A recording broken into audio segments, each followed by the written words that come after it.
Hey there, guys. This is Malorian, and this is going to be a Paintisode. I know it's a Wednesday, not a Tuesday, and this is madness, but really, yesterday I had a game come up that I just could not give up, and so I'll have to kind of push it till today. You guys should already know what that game was. It's already up. It was one of the campaign ones, and it's really drawing to a close. Only one more game left, but this one here was a 2 versus 2 game. We got to use the whole 50% lords and heroes. Kieran Dunleavy also used the lore of the undead, so raising up skeletons and stuff. And I got to use 3 wyverns, and that was so fun. That was great stuff. But we're going to talk about that in a second. By the way, for those who have not seen a Paintisode before, really what it's all about is that I'm going to be painting some stuff.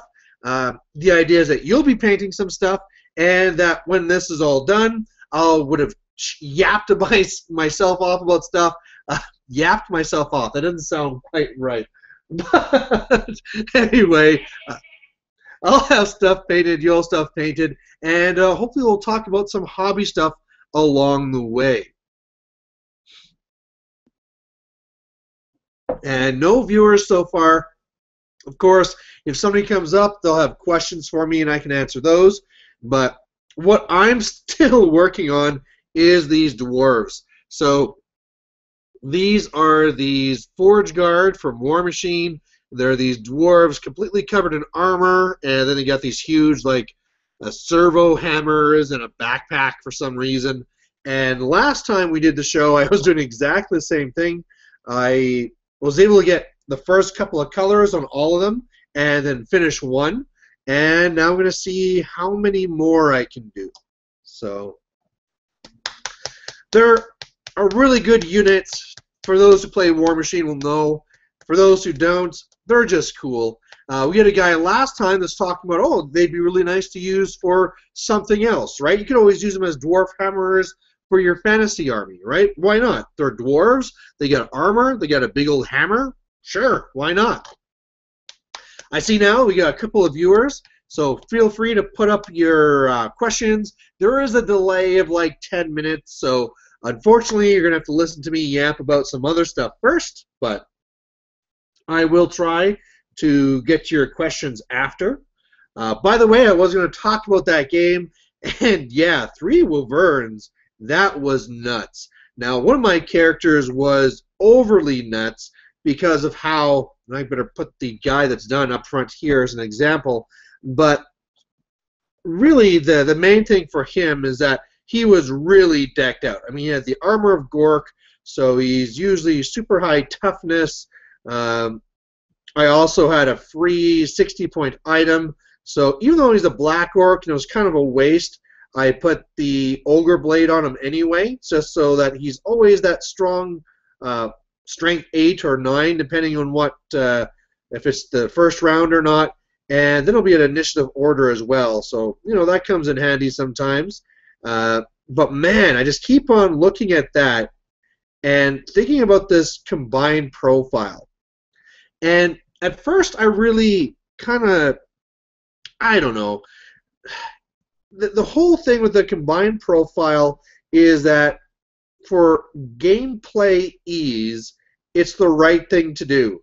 You know, having to deal with randomizing what hits what, and whenever you're forcing a character test, what stat do you use, and all the rest of it, it really is way easier if you combine their stats. However, if you do that, you can get some pretty crazy combinations. So, for example, one of them there, the one that was legit, and what he had was the Sword of Anti-Heroes, and or actually, let's look at the other guy where he really was set up for armor. So he had the Silvering Steel, so 2+ armor. He'd be toughness 5, 8 wounds. You know, he'd be really, really crazy. And it's stuff like that that I just don't really want to see on the board. I mean, for me, I want to see myself use it. Of course, my wyvern bosses would be awesome. And something like 3 wyverns could be really, really common. if that's what they kind of change it to. But you know, I just don't think that'd be good for the game, really. Then again, like we saw there, that one, the mission we played, was one from the back of the book, the larger book, and it's this one that's kind of like Watchtower, but you have to control these bridges, and it's kind of like I was talking about, where it's all about zone control. So even though it was the Wyverns that went out and did some nice damage to some other things, you still need the troops to hold down those main key objectives. And even though, say, like in that one there, the middle, my Wyverns overran the middle zone, really there was 2 other objectives. And so good for me. I mean, the Wyverns fly in and they really control that one crossing there, but no big deal, right? It could be very well that the opponent just says, go ahead, you control the zones, or that center one, and I'm going to control the outside ones, and I'll win 2-0. Or depending on how it's set up, I just zip over some fast cav in the last turn. I'll contest your middle, and whereas you have over 1,000 points in Wyverns, I'm still going to contest it. So, you know, we'll have to see what they do. Again, I haven't really looked up on the rumors. I've been really busy this week with work and stuff, so I don't know if there's anything new out there for me to be even talking about as far as rumors go for Ninth and all that stuff. I do know that there's a new, what is that one called? Space Hulk coming out. So there is that, but as far as Ninth, still looking forward for when that happens. Onslaught's another big one. We have a big tournament here happening, Onslaught, and I'm not going to be doing the fantasy there. I'm going to be checking it out, though. I'm very, very keen to see what people use, especially guys like Matthew Reeson, because this is going to be using Nagash and the 50% and all that stuff. So I want to see how it fares in an actual tournament. Will people take Nagash, or will people say, no, it's too risky? Well, people, I mean, the other thing, too, is are people going to come up with these crazy combinations that I haven't even thought about yet? And we're going to have tons of questions now. It just got uploaded with a bajillion going down. Is there some way I can see the bottom ones? War General T saying, what updates do you know about fantasy?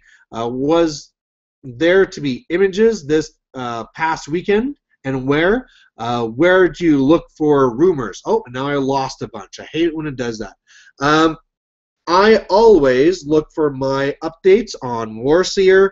That's the first place I go. I know other people will go to Bella Lost Souls or something like that, but I'm a Warseer guy, and that's where I always go first. I'm used to Warseer. I know the guys who lie. I know the guys who tell the truth. And the last I heard is that we're supposed to see something, some spoilers this weekend, this Saturday. And the big thing is that some people are saying yes, and then there's others saying, no, stupid, that's Space Hulk. So we'll have to see who's right. I'm kind of excited to see what it is, because it could be a whole lot of fun, or it could be, okay, wait, no big deal. James Streb saying, just joining, what you painting? I'm painting some dwarves. These are the same guys I was painting last time. I only finished one, so hopefully today I can finish a couple more, or more likely I'll just finish one. I'm supposed to be finishing this entire unit in this month, plus something else, so I kind of need to catch up. I'm kind of falling behind. The worst thing here, too, is that I'm kind of forgetting my own paint scheme. So I keep on having to refer back to remember, oh yeah, this armband is supposed to be this color, and this is supposed to be this color. Once I get into the groove, this will go a lot faster. Which I kind of need it to be. A repeat question and a repeat question. So before, there was tons on here but then it kind of disappeared. But now I see I got 7 viewers, so I'm sure it won't be long before I got a lot more stuff I need to talk about as they post it up. So while we wait for that, as part of this, like I said, I want to go to the tournament. I want to see what crazy combinations other people come up with. I've actually been kind of disappointed that there has been more of it on YouTube. I was really looking forward to finding out what combinations guys like Anthony from the Sustainable Center and stuff like that would be coming up with it, but there's been nothing. Also guys like Once Bitten, and he's been a little bit quiet lately, so I'll just have to kind of see what's there. And as well, in that game I went to, I was wondering there, because same thing, right? I was going crazy. I was taking a bunch of Wyverns, but my ally, who also took part in it, and he also kind of did his thing too, he did kind of more for fun, right? He took that Gurluk dragon guy with 2 heads, and is more just because he could, as opposed to it being actually good. So again, I mean, like, he had the opportunity. He could have taken 2 demon princes, but he decided not to. And maybe that's it's more of a feather in his hat than anything else. Held back from being the super cheese. But then again, maybe not. I mean, like some people have said, maybe double demon prince won't be good because you've already used up some of your super good gear on the first one. So I don't know if that's really going to be true. I mean, just a Nurgle Demon Prince as it is, you're hitting the guy normally on 9s, and that's pretty super awesome already. And of course, Unbreakable and all that other bull. And then on the other side, I mean, the Skaven guy took 2 Grey Seers and a War Chief, so nothing really crazy again. It's not like Skaven have super characters that they can really make. I mean, he has his War Chief or whatever with the Fellblade, but that's something you can do anyway, right? They don't really have anything, say, like the Vampires, where you could really do a lot with getting the right combinations together. The other player with Lizardman, and even he didn't really do much with it. So again, I'm just gonna, I'm gonna be going to the tournaments for War Machine instead, but I really am looking forward to over lunch or in between games, just walking around. And I think too, I'm gonna bring my camera, of course, because I'll be making battle reports. But I'm gonna take pictures of what people are taking. So, how many people even will be going for the 50% Lords, right? Well, a lot of people say, whatever, I'm just gonna take my regular army, or maybe they actually look at it as an advantage, right? Go ahead, take tons and tons of characters. I'm just going to be taking lots of cannons and lots of troops, and I'll beat you out that way. All right, got a couple more questions here. One from Robert Huber saying, question, where can I find magical banners giving magical attacks? I've recently played like 3 players running Nagash and other nasties, and well, they called me out on the banner of Eternal Flames and magical attacks. I also could use some clarification if, say, the Razor standard, and if augments like Mind Razor give magical attacks. Well, it's really pretty straightforward. Unless it says it gives you magic attacks, it doesn't. So something like a magical weapon that's in your hand, that's magical attacks. Something like if you're actually a spirit host or something like that, it says right on your actual profile that you're going to have magical attacks.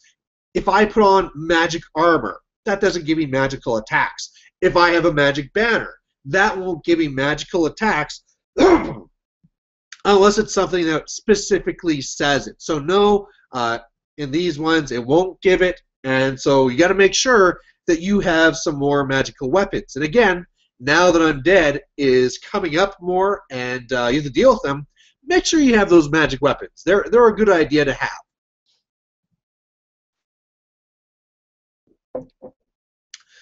James Streb saying, that's what I'm working on now.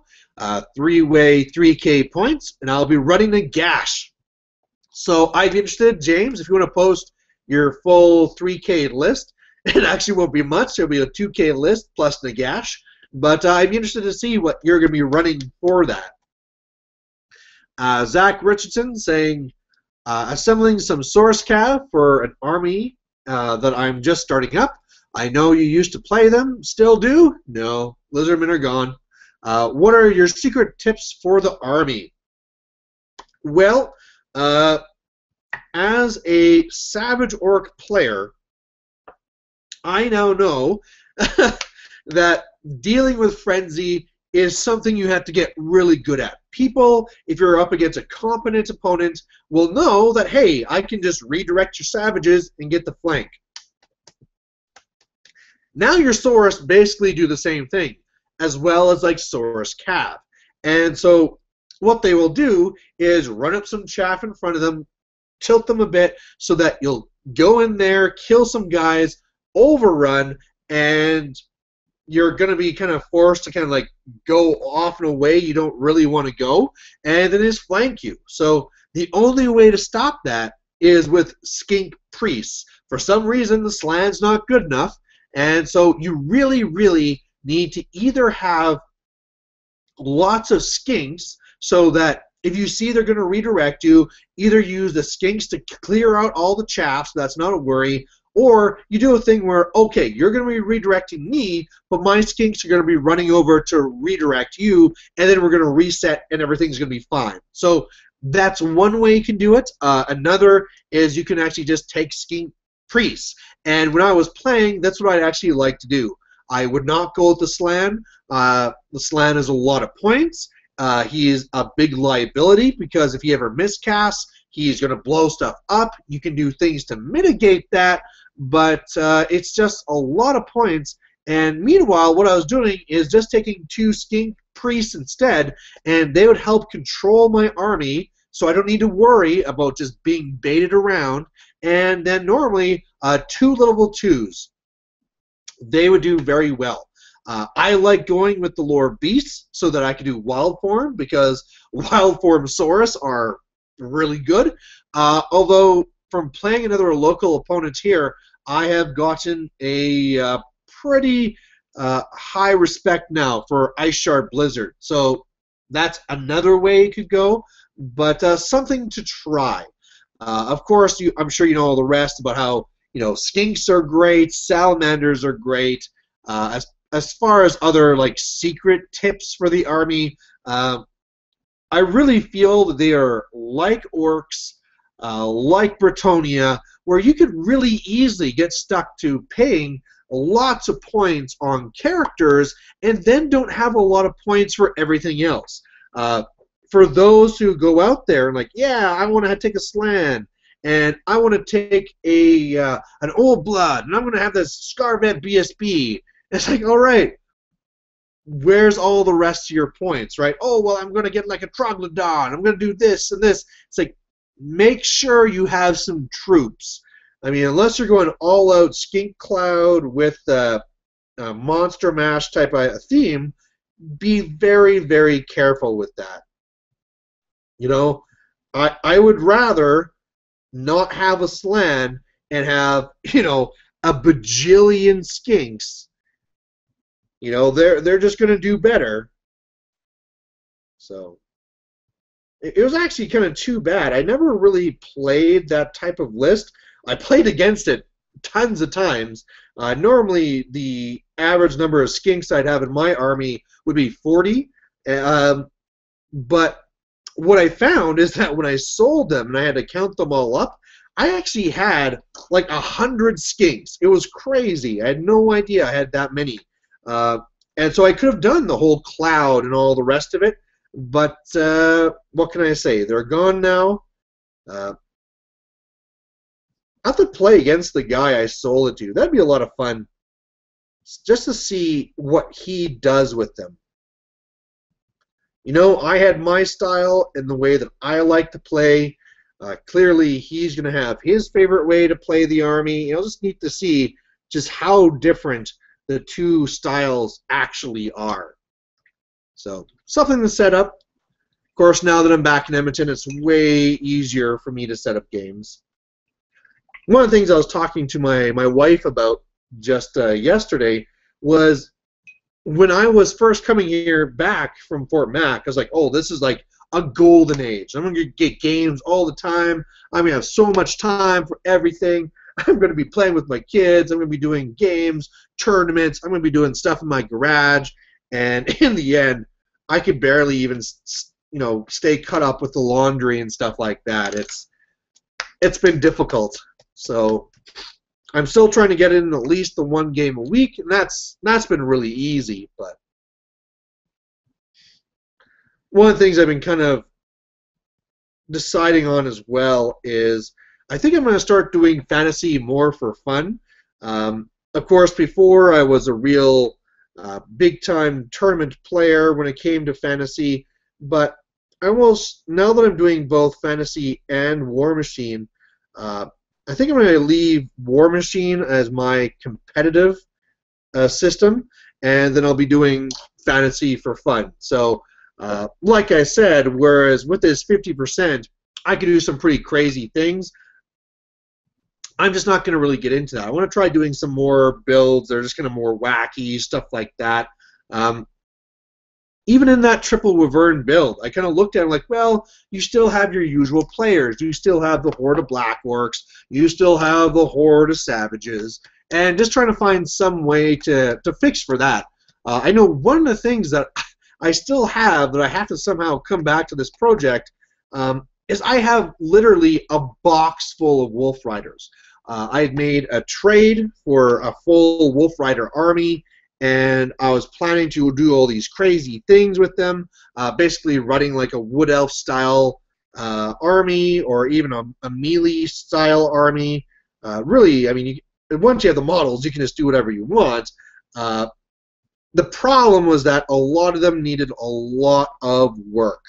The guy, I don't know what the hell he was thinking, but where you think it's a pretty straightforward thing, for those who haven't put together a wolf, there is one half of the body, there's the other half of the body, and the head clicks in. Very, very straightforward, very easy. But what he had done is around the body here is he'd clipped that all away. And I have no idea why that originally happened. The person I got it off of didn't actually do those modifications. He actually had given up on it too. My only guess is that he was trying to leave more room for positioning of the head. So whereas normally the head is just going to be forward. There's one way that head can go in there. If you do clip that all the way, it's like, okay, I'm looking this way, I'm going this way. But it would take a lot of work of green stuff to make that look not shit.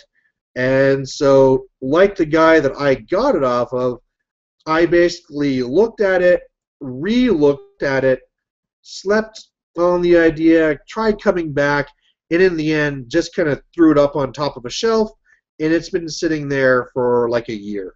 So what I'm trying to get to is that there are still potential there. And if I am willing to put in the time to make that happen, I can have a kind of crazy army. I mean, you can do stuff, not even just like Wolf Riders. You can also things where I have a lot of orcs on boars. And so what you do is you use the wolves as kind of like the bus, and then you have 5 characters in the front. Especially now that you can have 50% lords and 50% characters, you can make that pretty powerful. So, again, I need to have enough for a bus.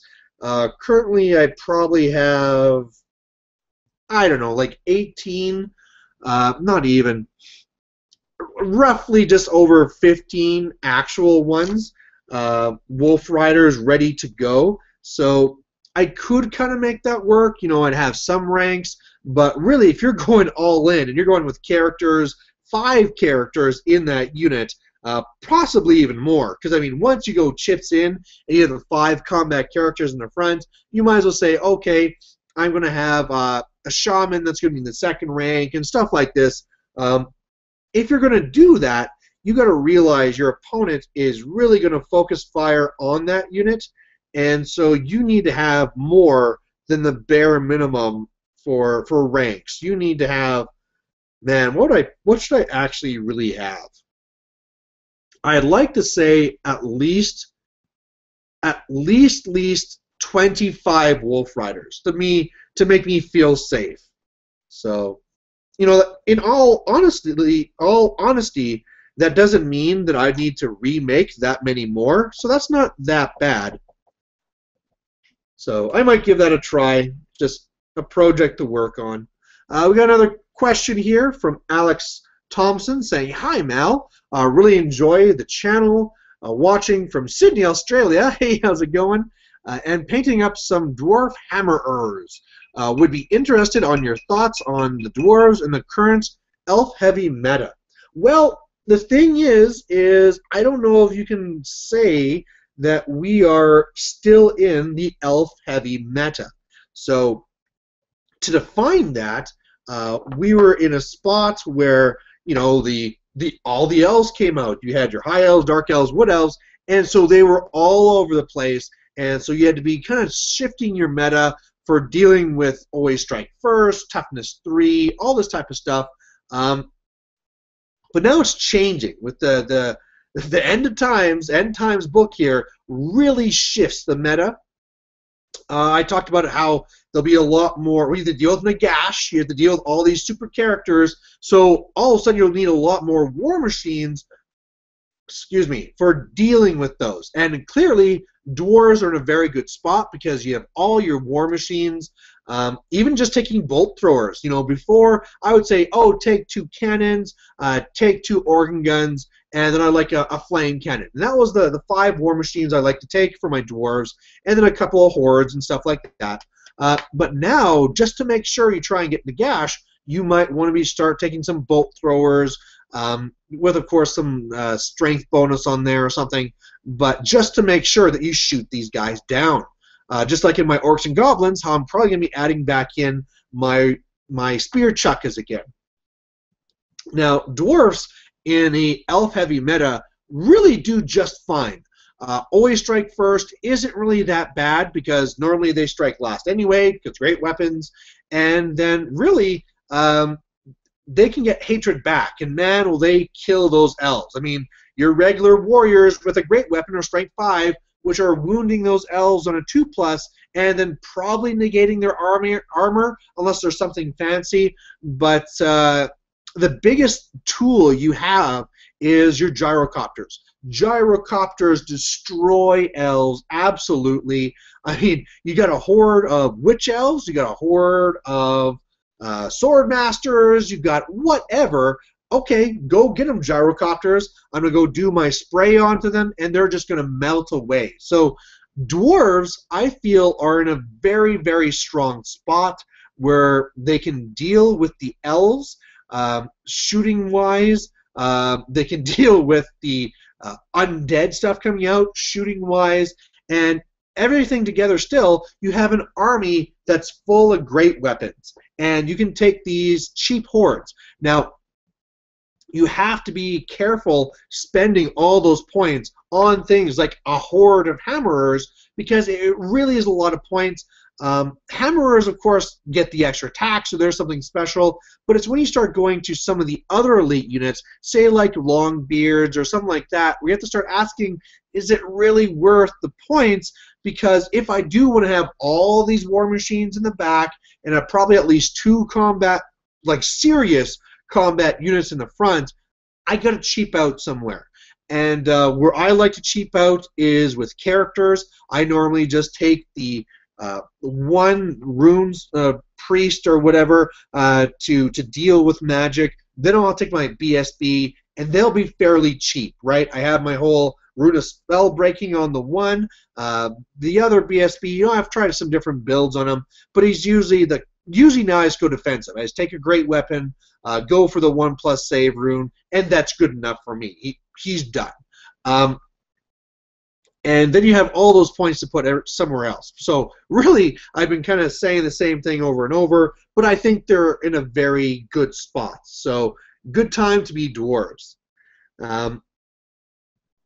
I was, like I said about how I let the lizardmen go, I was almost tempted to let the dwarves go too. I saw the post from Anthony from the Statable Center saying about how he was looking for dwarves, and I was like, well, you know, it wasn't even so much of a thing of me wanting to get rid of my dwarves as so much me just wanting to see him play it. You know, with him being so used now to playing Bretonians, I think playing a Movement 3 army would drive him insane. So could be very fun to kind of watch that happen. But in the end, I really enjoy my dwarves. And that's the big thing, is that right now I have 3 pretty distinct playstyle armies. I have my High Elves, which I play as the Macabre monster army coming to get you. I have my Orcs and Goblins, which is more of the infantry army coming to get you. And then I have my Dwarves, which are solid defensive. You know, I can run a defensive Orc and Goblin army, but it's not reliable between frenzy and animosity and our low leadership and not. I mean, we have good war machines, but if you hold up, you know, Orcs and Goblins versus Dwarves, Dwarves are going to win, if nothing else, because they have a wider variety that they can pick from. But yeah, anyway, another one here from James Streb saying, well, that's my problem. I am unlimited in my options. Again, this is me asking what his Nagash list is. At the moment, priming 12 Crypt Horrors, 12 Vargeist, finishing up my block of 10 Spirit Hosts, all just in case I res them. Nagash several Vampires and Archers was the basic plan. Maybe less Vampires with and 3 Mortis engine models. Aren't the problem decisions aren't the problem decisions also waiting on my Tomb King book. Yeah, I mean, that's the thing is, man, that's the reason why I really had to get out of Vampire Counts and Tomb Kings, because even though it sounded like I was in a very good spot, because I mean, let's look here for James Streb. He has, by the sounds of it, lots of Vampire Counts. Well, now you need to go out there and buy all your Tomb King stuff, right? And of course, you have to buy Nagash and you have to buy all the new stuff there. I at least had to both, but I didn't have all the good things for the vampires. So I need to go out and I'd have to buy the Terrorgeist and the Crypt Horrors, and I have to buy the Hex Wraiths, and I had to get Nagash. And it's just, no, it's just, it would be way too tempting. It's just better for me to send that away and stick to my Orcs and Goblins, my Dwarves, and my High Elves. And really, I mean, how is that a bad thing, right? There's a lot of people out there that have just one army, so having 3, I mean, come on. I can't be blamed too much for that. So, we've gone about 40 minutes. I'm going to be, I believe now, once I do some touch-ups, done 1 dwarf. So that's pretty bad. Remember, I have to get still another 8 done in the month. So either I'm going to have to go Paintisode crazy, sneak them to work, or I don't know what. And one of the real problems is that me and my wife are currently into Game of Thrones. We are way behind the times. Naturally, I blame her, where I wanted to watch it earlier, but she was watching Biggest Loser, so she could not be swayed. So we're catching up on that now. We're just on season 2. And so in the nights where normally I could be doing painting, we're watching Game of Thrones. And in a way, I'm not going to complain. It's a fantastic show. It's really great. Dragons and, you know, frost zombies and stuff like that. But I got stuff to paint. So what I might actually need to do is something faster. So what I can do is, instead of painting all of this infantry, I just paint 1 robot, and it's like, I'm done. That's it. We're all good. So I might just have to take the easy way out. That might be like September 30th, midnight. I'll be quickly painting that thing up.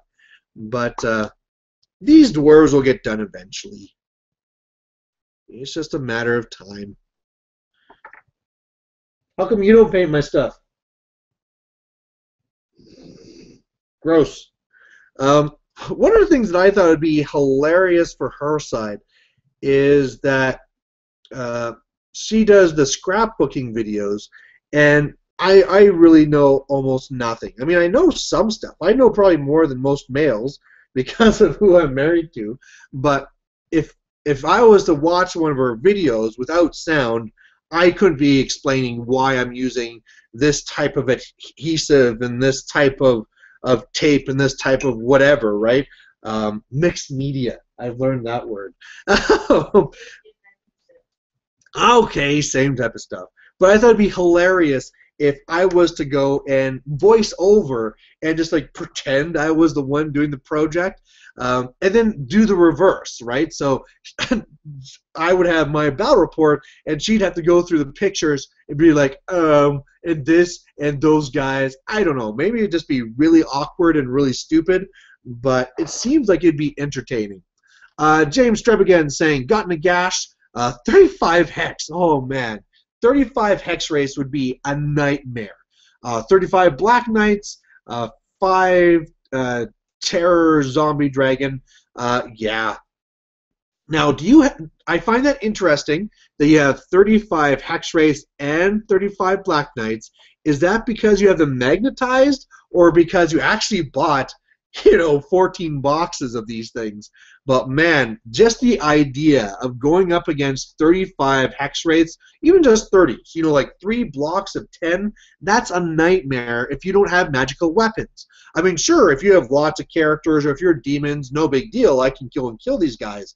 But let's say you're my orcs and goblins who normally don't take don't take magic weapons. It'd be like, okay, 1 unit of hex race, go get the trolls. 1 unit of hex race, go get the savage orcs. You guys, go get the black orcs. And I'm just screwed. The vast majority of my force is just locked down, hoping not to break as I just slowly get killed.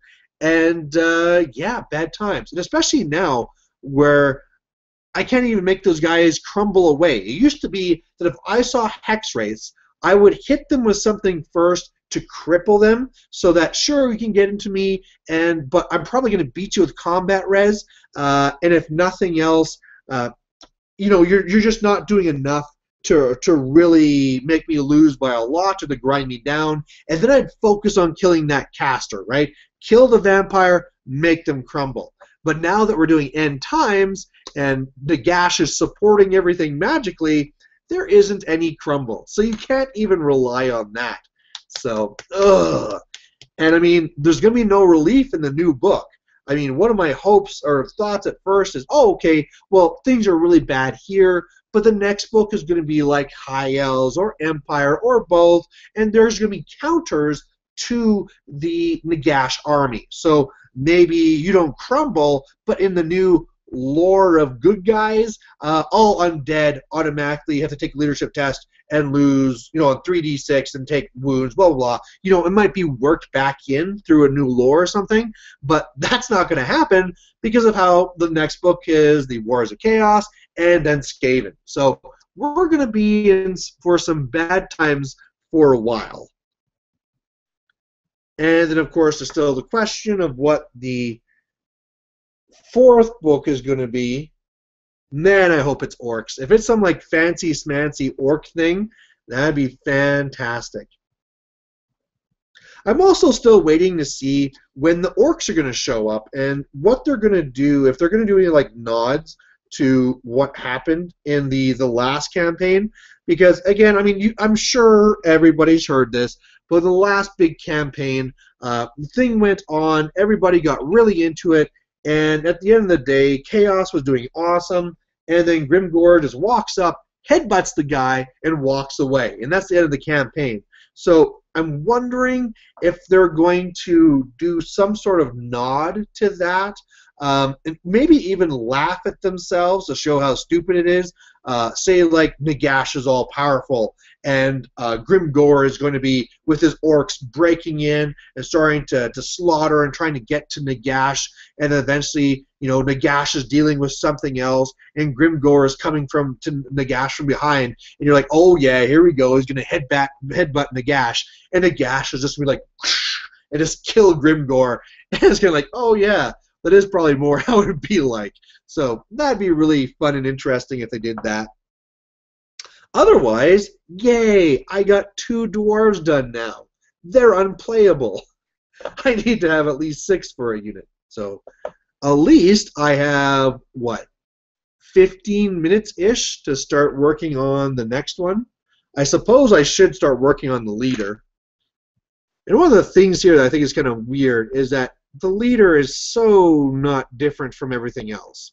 I mean, he has the same armor, the same shoulder pads. Oh, no, I'm lying. Whereas the other guys have extra ammo for their gyro hammers, he has just little spikes on his shoulder pad. So that's a lie. The shoulder pad is different. It's intrinsically worse because he just doesn't have ammo. Oh, no, there's a belt underneath his arm. So it restricts his movement. Seems like a poor choice. You know, basically what these are these cartridges, right? So you don't just want to hit somebody with a hammer. You want to put like an explosive in that hammer so you really smash them. And so clearly, you know, the safest place to put that is on your shoulder. Unless you're smart and you're a boss, and then you put it here by your side where you're always like hitting it with your arm because you want to be jostling explosives. You know, that's a real thing you want to learn as a leader early on. And then, of course, the other way that they show if your leadership is that you show your face. In this one here, there's a couple other guys that show a half face, but this guy here, he shows the whole face and he has goggles. You know, that's leadership material right there. I mean, it's clear why he went to the top. So, oh man. So hopefully, if there's a couple more questions, I can get those. I could go over and try and go to it directly. Actually, why don't I just do that? Why don't I just do that and make it easier on everyone? Because instead of waiting for the 10 minutes for it to update, I can just go straight to it, see what people have posted right now. It might make the feed slightly slower. Robert Hewitt saying, "You're the best." No, but thank you. Canvas01 saying, "Forge Guard are awesome. They work really well with Ashen. If they ever get a UA, they'll be nuts." Yes. For those who don't know what a UA is, basically it's a unit attachment. So you have this unit and it does something, and then later on you'll have this unit attachment which costs more points, but then it does do something special like extra. Makes them either give them like a little bit of a twist on what they do, or it will kind of enhance what they currently do. So a good way to compare that to fantasy is think about like the Savage Orc, and then you also have the Shrunken Head on the Shaman. So that's kind of like a unit attachment. Or if you think of some of the units where you could take the unit and then you can add a special character kind of like as an attachment, and then he does something extra for the unit, it's like that. So it's an interesting mechanic. Zach Richardson is saying, "Thanks, Malorian." And you know, this is great. I mean, to be honest, sometimes when I sit here for an hour, and it's just an hour of me yapping on, I can sometimes run out of things to talk about. So you guys coming on here, watching, that's awesome. And then, of course, giving me questions gives me something to talk about. So that's really good. Shandwin saying, "I look forward to you and your wife swapping places. Those videos will be quite enjoyable." So, Mrs. Malorian, what is the odds that I could get you to narrate a battle report? Is there any chance? I would narrate one of your battle reports. It's sharing. Well, you have your little scrap attack marathons. So is that a maybe? We'll work on it. We'll work on it. Maybe is vastly superior to the no way in the hell that it used to be. James Shreb saying, "What area are you in?" I live in Alberta, Canada, and I have no problem saying I'm in Edmonton. I've said before that I live there, so I'm not giving away too much. Let's see. Trying to see.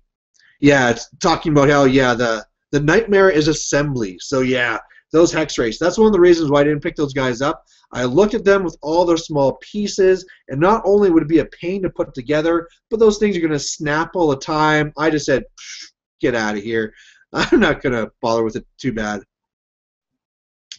We're going to try and see if we have anything else here new. Of course, it likes to mix in the comments. It says like there's one new post. What's it going to be? Alex Thompson saying, geez, that's a lot of hex rates. Yeah, 35 is a lot of hex rates. You could do a horde of hex rates. I'm kind of glad dwarves don't have casters. Agree with you on the book for orcs, my first and favorite army. Yeah, orcs and goblins, they are the best. They are the way to go. So, yeah, that's, well, okay, I got 10 minutes. I'm not going to rip you guys off. You know, not only was it supposed to be yesterday, I can't now go and screw you out of 10 minutes. You're probably feverishly painting, trying to finish your last model. So I'll try and give you something to listen to while I'm going through with this. I know there is a lot of animosity sometimes between Fantasy and War Machine, or more to the point, GW and War Machine. One of the kind of things, I mean, and I try and stay neutral. I like both games, you know. I do think War Machine is more tactical and more of a balanced game, but man, I just love Fantasy. Fantasy is so much fun. But I've been finding more and more that I'm finding that old friends who have been doing Fantasy for a long time are all of a sudden getting into War Machine now, and they're asking me questions and my thoughts on their lists and stuff, and it's one of these things where it just kind of shows why GW really has to focus on to 9th and make it something impressive. Clearly, the Nagash book isn't quite doing it.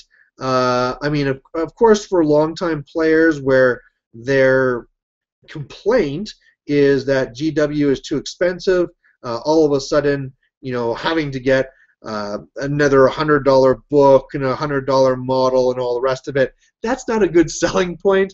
So it's kind of too bad. I mean, I in no way want to see Fantasy die. Like I said, I love Fantasy. I have thousands of dollars invested into Fantasy, but it is a trend I'm seeing. And like I said before, one of in the big tournaments here, normally it's always a question of who has more guys. Is it going to be 40K or Fantasy? But in the last big tournament here, War Machine had the most. So going to Onslaught, that's going to be interesting too. And of course, I'll let you guys know what the breakdown was when I do a review of all the Fantasy armies that were there, taking advantage of the new end time rules. But we have another question here from Robert Huber saying, where can I find a current Swedish comp system? I don't know. I don't deal with that stuff. Honestly, if Once Bitten emailed me a link to the Swedish comp and asked my opinion, I'd probably just delete the link and have nothing to say. It is weird. I just absolutely hate the ETC and Swedish comp rules. I mean, I'm going to say Google it, but man, it's just not my cup of tea. There happens to be a tournament here in Vegas in February. Last year they ran a Swedish comp system, and I'd like to run a few lists through there. I know there's a few local guys that head out to that tournament. It's supposed to be really, really great. I mean, hundreds of people show up, so really good turnouts.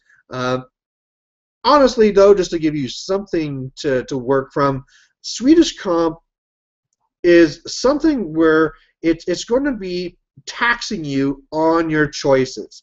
And so it's not even so much of a thing of saying you can't take this, it's just making you pay or making you have to make tough choices on what you want to take. And what that really means then is needing to game the system.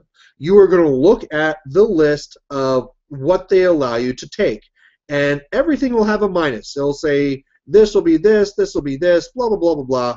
And what you need to do is analyze that list, decide which options are being more heavily taxed than others, and then really focusing on the ones that are lightly taxed and trying to see if you can make a competitive list from that.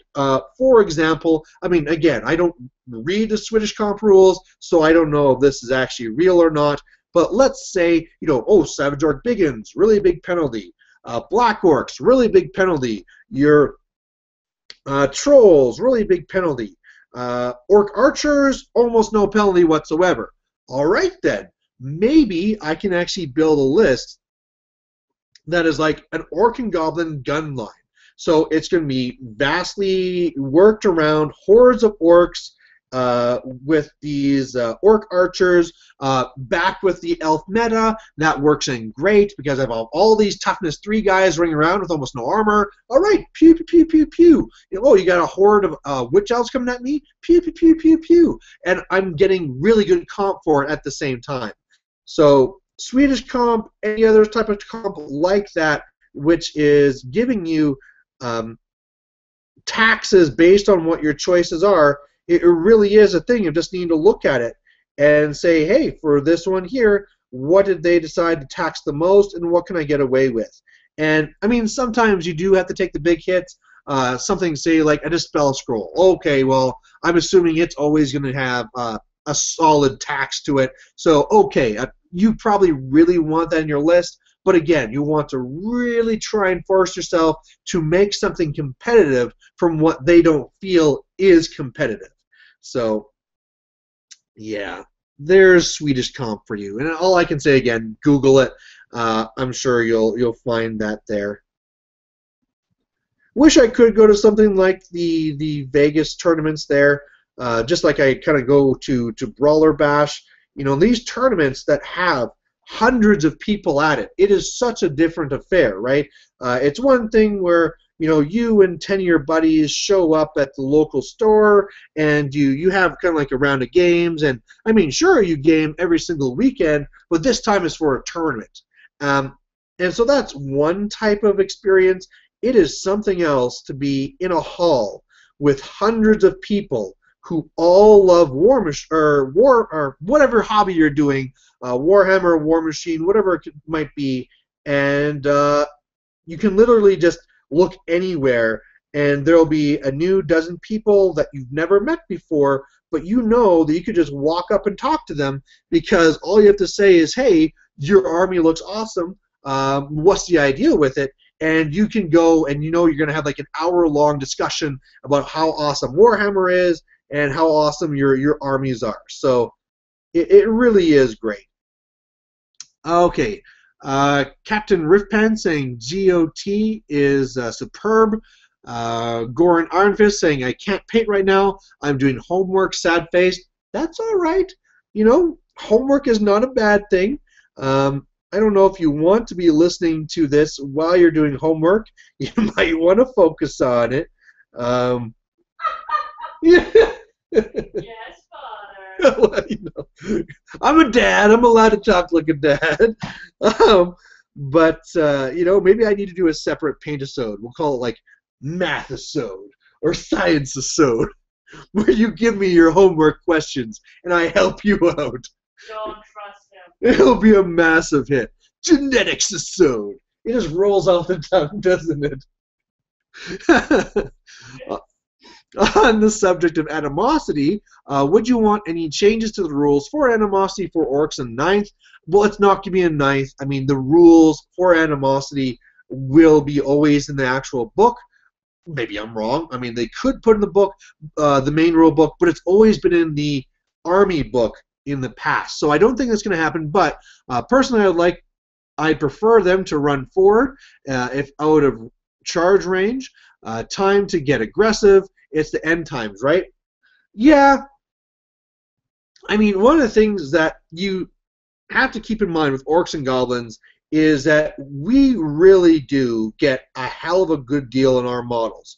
When you look at the point cost of night goblins, especially like the heroes and stuff, Savage Orc Biggins, Black Orcs, you know, other armies would kill to be allowed to have these models in their army. They are just so fantastic for the points.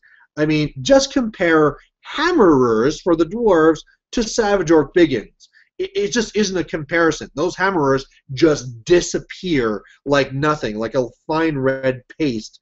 But where we fall back on is we are having to deal with animosity and low leadership. That's kind of our thing. So if animosity was to change to be intrinsically better, because instead of fighting ourselves or doing nothing, we just get a movement bonus, then you would expect that our point costs are going to go up too.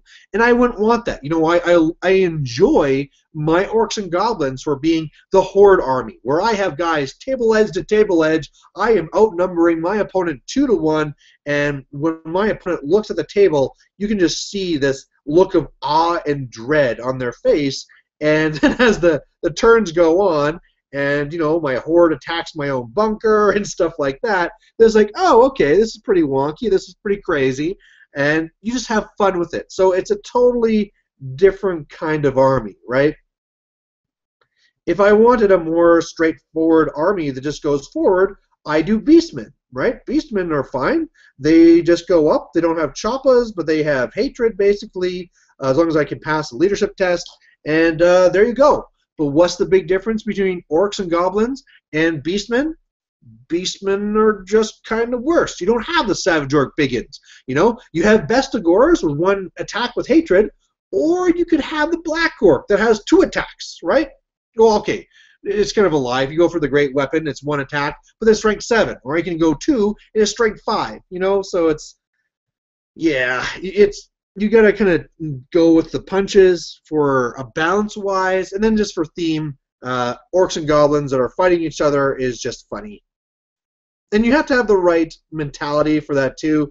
I mean, again, if somebody like Anthony from the Sustainable Center tried playing orcs and goblins, he would rip his hair out. You know, that's why he'd be wearing his hat, is because he literally has no hair and he wants to hide it. So, you know, you have to be one of these guys that can just have their plan completely come together, and then one roll later, oh no, it's all screwed over, because instead of now charging the bunker, which I spent the last 3 turns setting up, my guys decided just to do nothing.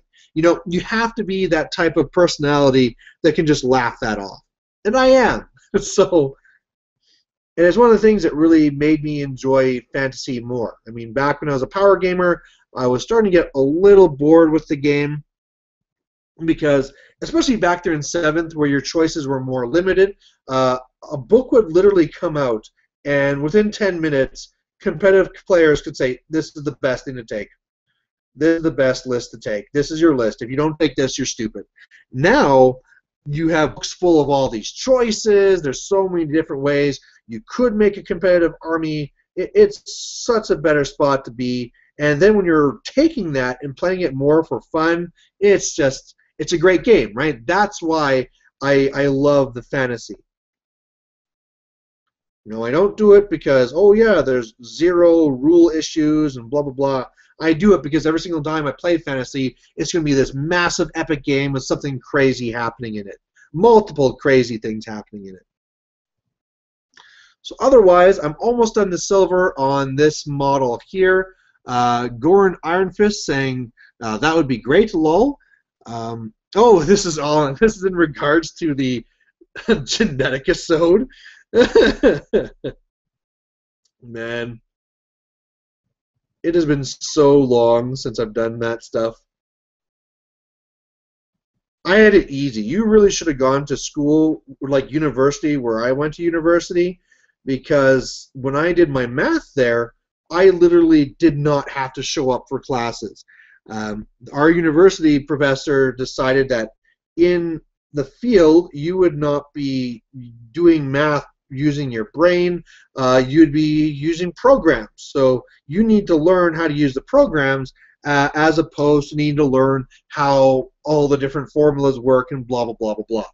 And so what I do is not even show up for the classes, so show up for the final. It would say, solve this problem. I type it into Mathematica, and there's my answer. Hooray! And I would walk out of the course with, 90 whatever %. And I only showed up for, 5 different days for the tests. So either way, we are done. I better get to Game of Thrones before my wife kills me. But I was able to complete one more dwarf, and the second dwarf I got the silver done. So come along. But either way, thanks for watching the Paintisode. Please post down below what you were working on. And I mean, if you have any other questions too, I mean, you might want to save them for the next Paintisode, especially if you're watching live. Otherwise, if you're not able to watch these Paintisodes because you're a different time zone or whatever, feel free to post your questions on here after, and I'll still come back and I'll try and answer them. And either way, thanks for watching, and we'll catch you later. Bye.